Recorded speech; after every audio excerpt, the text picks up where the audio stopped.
ഈ മിഴി തുറക്കുന്ന ഭംഗി ആസ്വദിക്കാൻ പോയ കഥയാണിന്ന്.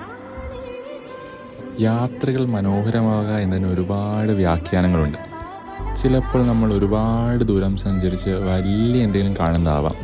അതല്ലെങ്കിൽ അപ്രതീക്ഷിതമായിട്ട് നമ്മുടെ മുന്നിലേക്ക് വരുന്ന വല്ല ചെറിയ യാത്രയുമാവാം. അങ്ങനെയുള്ളൊരു യാത്രയുടെ കഥയാണിത്.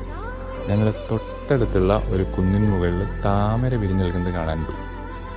കണ്ട മാത്രയിൽ കാര്യം ബോധിച്ചു. ഈ കയറിപ്പോകുന്ന സ്പീഡൊന്നും തിരിച്ചിറങ്ങാൻ ഉണ്ടായിരുന്നില്ല. കാരണം ഈ ഒരു വ്യൂ തന്നെയാണ്. എങ്ങോട്ട് നോക്കിയാലും നമ്മളെ മനസ്സ് നിറക്കുന്ന ആ ഒരു വ്യൂ ആണ് ചുറ്റിലും. ഇവിടെ വൈകുന്നേരം പോയിരിക്കണം.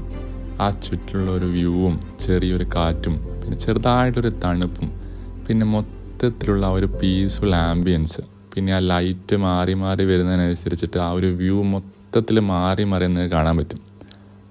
അപ്പോൾ കോഴിക്കോട് കക്കോടി ശാന്തിഗിരി ആശ്രമത്തിൻ്റെ ഭാഗമായിട്ടുള്ള ഈ വിശ്വജ്ഞാന മന്ദിരം